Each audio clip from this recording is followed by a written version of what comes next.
কথাতেই আছে 10 মিলে করি কাজ, হারি জিতি নাহি লাজ। তবে এখানে হারা বা জেতার কোনো প্রশ্নই নেই, এখানে করতেই হবে, মানে ডু অর ডাই সিচুয়েশন। মাথার উপর একের পর এক চাপ, মানে বলা যেতে পারে পরীক্ষার আগে শেষ মুহূর্তের প্রস্তুতি। 28শে ফেব্রুয়ারি পশ্চিমবঙ্গে এসআইআর এর চূড়ান্ত ভোটার তালিকা প্রকাশিত হওয়ার কথা। আবার অন্যদিকে পশ্চিমবঙ্গে ভোট ঘোষণার সম্ভাবনা। সব মিলিয়ে বলা যেতে পারে ছড়িয়ে ছিটিয়ে রয়েছে পরিস্থিতি। এই অবস্থায় কি করা যেতে পারে? সামনে কি কি পথ খোলা রয়েছে? অন্য রাজ্য থেকে কতটা সাহায্য নিতে পারে বাংলা? সাহায্যের জন্য অন্য রাজ্যের হাতেই বা কতটা সামর্থ্য রয়েছে? কি রায় দিল শীর্ষ আদালত? কবে নাগাদ হতে পারে পশ্চিমবঙ্গের ভোট? সম্পূর্ণ ভোটার তালিকা প্রকাশের আগেই কি পশ্চিমবঙ্গের ভোট ঘোষণার সম্ভাবনা? কতটা সমস্যায় পড়তে হচ্ছে রাজ্যে বুথ বিন্যাসের ক্ষেত্রে? পশ্চিমবঙ্গে চূড়ান্ত ভোটার তালিকা প্রকাশিত হবে 28শে ফেব্রুয়ারি।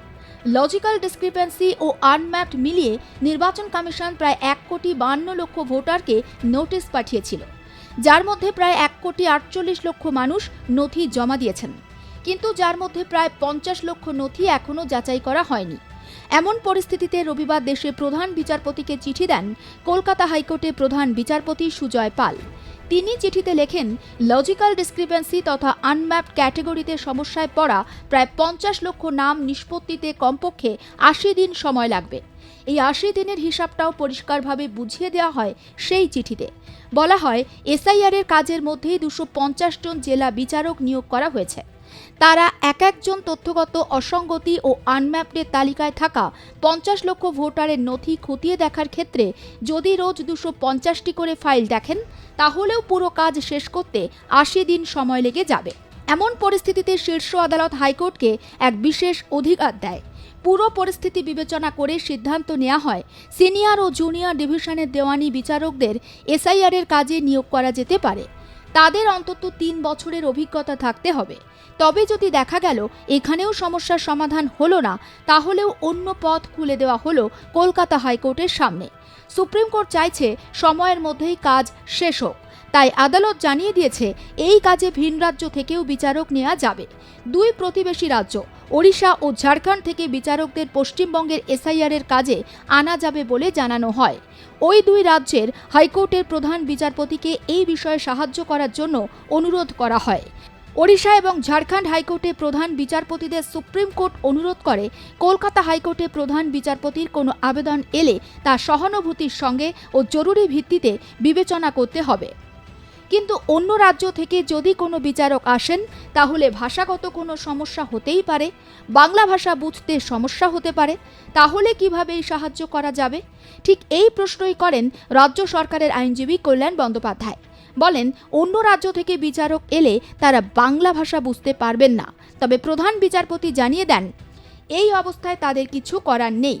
তিনি আরও বলেন, ইতিহাস বলছে একসময় ওই রাজ্যগুলি একই প্রশাসনিক কাঠামোর অংশ ছিল, তাই স্থানীয় উপভাষা বা ভাষার ধরন থেকে কিছুটা বুঝতে তারা পারবেন।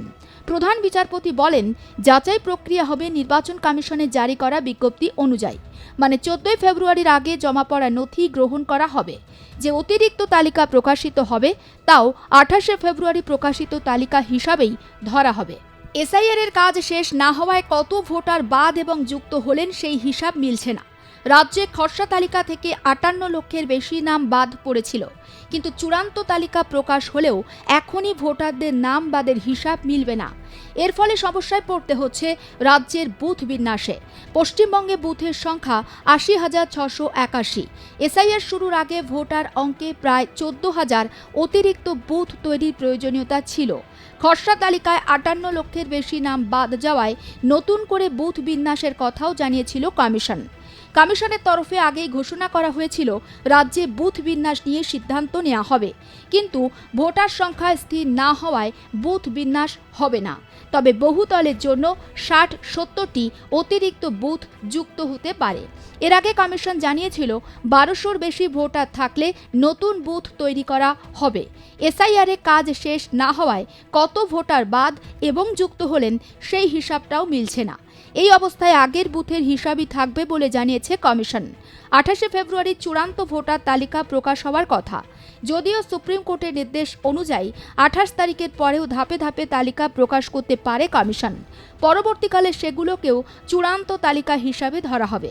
ফলে মোট কত নাম বাদ গেল একেবারে সেই তালিকা ধরে হিসাব করতে হবে। সেই সঙ্গে কমিশন জানায়, শীর্ষ আদালতের নির্দেশ মেনে সম্পূর্ণ তালিকা প্রকাশের আগেই ভোট ঘোষণা হতে পারে রাজ্যে।